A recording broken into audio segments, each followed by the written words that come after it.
Hey everybody, welcome to Rebel Junk. My name is Erin. Today's unloved and unwanted junk comes to us from the same garage sale as the last one.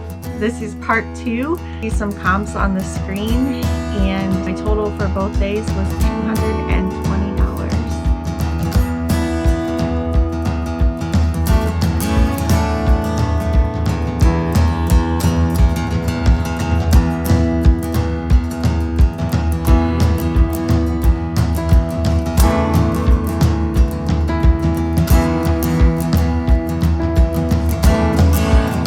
Okay, on the second day of the sale, I started upstairs where most of the clothing was, purchased some t-shirt organizers. I found a pair of shorts that were new with tags that I'm most likely going to sell. Great condition. I didn't see any stains or marks on them. I also found a pair of shorts with the stripes and looked like a comfortable waistband that I'm going to keep and wear. And then I headed downstairs to the main floor and started looking at the tchotchkes, candle holder, and I picked up this piece of pottery. I really liked the painting on it, and there was a name on the bottom that sounded familiar, so I'll put a comp up on the screen here for that. Then I went and found a Lefton St. Francis, which I had just heard Dominic at Primetime Treasure Hunters talking about, although mine is a little bit different than his. This one is actually planter or vase on the back of it. And then I also picked up this other saint that I haven't identified yet,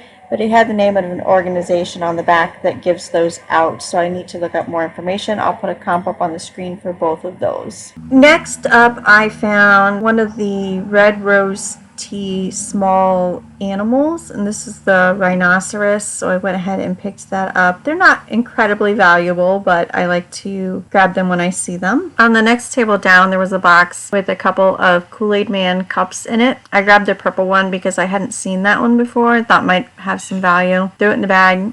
Yep, I think I should have picked up the wooden bowls instead. These little bud vases are from Home Co.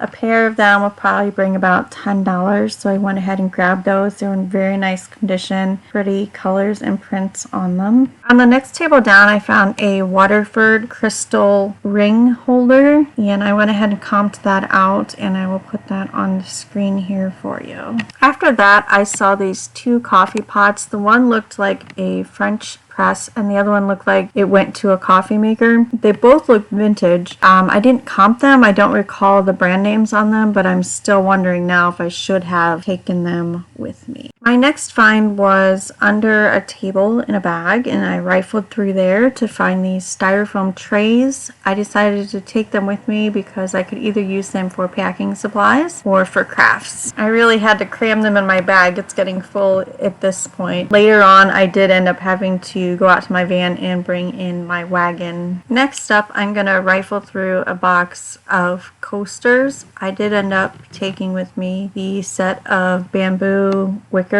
coasters that you can see there. I think there's 6 of those. I grabbed a bag of ceramic fish coasters, and I also grabbed 2 brass flower coasters. The orange, yellow, and green coasters in my hand I ended up putting back. This box of custard cups and bowls had a big variety of pieces in it. I ended up taking 8 of the scalloped 3-ring Pyrex. I'm not sure if they're cups or bowls. And then I also took 4 of the milk glass custard cups. They had a unique texture on the outside of them. I can't remember who made those, but I'll put the comps up on the screen. I also liked the little clear glass bowls, but they didn't have any names on them. You guys are only seeing a fraction of the time that I spent looking through this box. I really spent way too much time sorting, organizing, and trying to figure out which pieces matched. There were so many that were all just a little different. I was glad to find a set of 8 and a set of 4. I picked up this vintage burner pad. I'm not sure exactly what it's used for,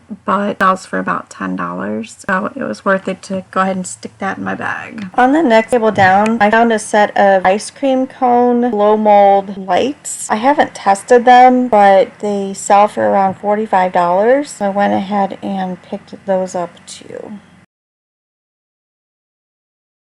Here is what I picked up on day 2. The video cut out on me. I will just go ahead and show you what's here.